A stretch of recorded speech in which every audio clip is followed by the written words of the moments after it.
Aspectos generales sobre la protección de los derechos reales. Debemos partir haciéndonos la pregunta de en qué consiste la protección. En otras palabras, cuando se habla de proteger los derechos reales, ¿qué es lo que se protege?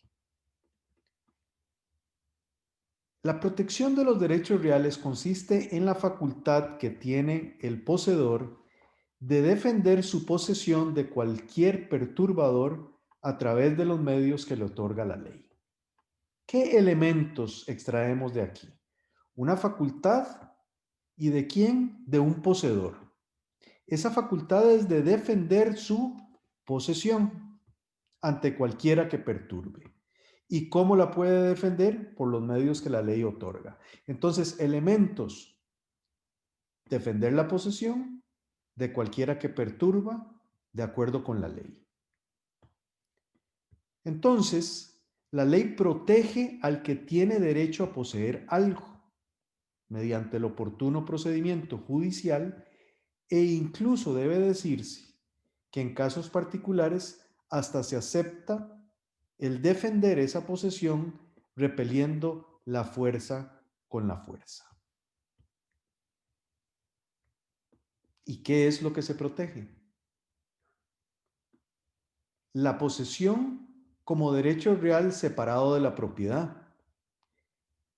Pero también se protege la posesión como atributo del derecho de propiedad. Nos podríamos haber estado preguntando por qué, si se habla de la protección de los derechos reales, estábamos hablando de posesión. Bueno, porque vamos a proteger el hecho de tener algo. Y ese tener algo se tiene en su calidad de poseedor separado de la propiedad, pero se tiene también en su calidad de propietario. De manera que yo puedo defender la propiedad, en donde también estoy defendiendo la posesión que tengo en la propiedad, y puedo defender la posesión como derecho real separado de la propiedad. Pero también vamos más allá. También se protege la posesión que ejerce el titular de derechos reales, tales como el derecho real de servidumbre o el derecho real de usufructo. En otras palabras, el usufructuario, por ejemplo, o aquel titular de un fondo dominante, perfectamente podría defender la posesión que se tiene a propósito de ese derecho real de servidumbre, por ejemplo, la posibilidad de estar pasando, o a propósito del derecho real de usufructo, el uso, goce y disfrute de un bien. Entonces, la protección queda siempre alrededor de la protección de la posesión. Repito, desde la perspectiva de la propiedad, desde la perspectiva de la posesión separada de la propiedad e incluso desde la perspectiva de otros derechos reales poseíbles. En cuanto a la legislación sustantiva en Costa Rica, debemos indicar que se nos brinda una amplia protección posesoria.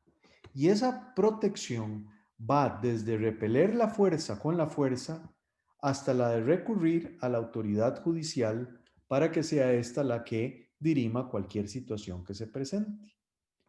Y digo legislación sustantiva porque así lo establece nuestro Código Civil en los artículos 305 y 317 del Código Civil. El artículo 305 nos indica: el propietario y el poseedor de cualquier clase que sean pueden defender su propiedad o posesión repeliendo la fuerza con la fuerza o recurriendo a la autoridad competente.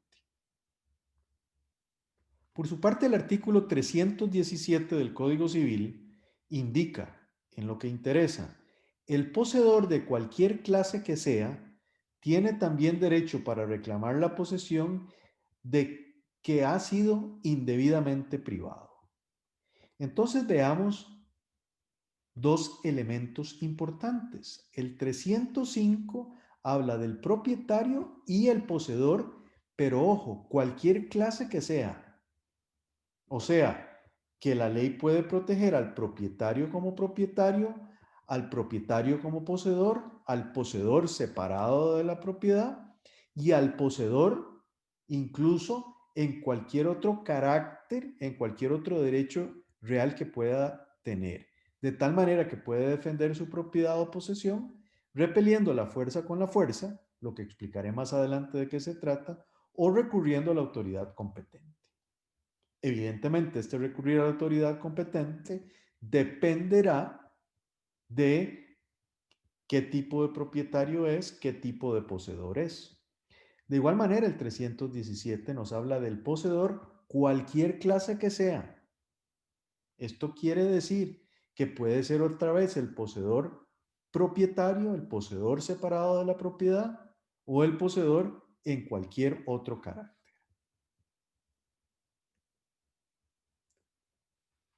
¿Y qué tipo de acciones de protección existen? Pues existen acciones de hecho, acciones judiciales y la resolución alterna de conflictos. Dentro de las acciones de hecho, tenemos la autotutela y el due diligence. La autotutela es precisamente el repeler la fuerza con la fuerza. El due diligence, por su parte, es una forma de protección previa de los derechos reales.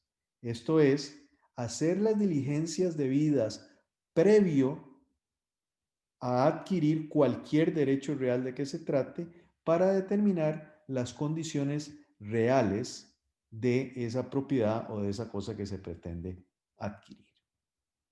En cuanto a la resolución alterna de conflictos, pues tenemos todos aquellos medios que la ley prevé para resolver conflictos en forma separada de los tribunales de justicia. De tal manera que dependerá de cada contrato y de las cláusulas que establezcan la posibilidad de esa resolución alterna de conflictos. De manera que podemos pensar desde mediación hasta conciliaciones y arbitrajes. Y las conciliaciones se pueden establecer también dentro de los procesos ordinarios judiciales. Por su parte, en las acciones judiciales, tenemos acciones judiciales contenciosas y acciones judiciales no contenciosas. Las acciones judiciales no contenciosas también se les conoce como acciones de jurisdicción voluntaria y son diferentes posibilidades que se presentan por la ley a efectos de proteger algunos derechos reales o de consolidar algunos derechos reales. Dentro de estos podemos mencionar la posibilidad de adquirir la propiedad después de una posesión prolongada. Podemos también pensar en la posibilidad de establecer dentro de una propiedad el derecho que se tiene y localizarlo. Entonces tenemos acciones tales como la localización de derechos indivisos, como también tenemos algunos otros procesos, que incluso también la ley autoriza que bajo ciertas circunstancias se hagan en la vía notarial. Y en las acciones judiciales contenciosas tenemos procesos ordinarios y procesos sumarios. Dentro de los procesos sumarios tenemos los interdictos y algunos otros sumarios.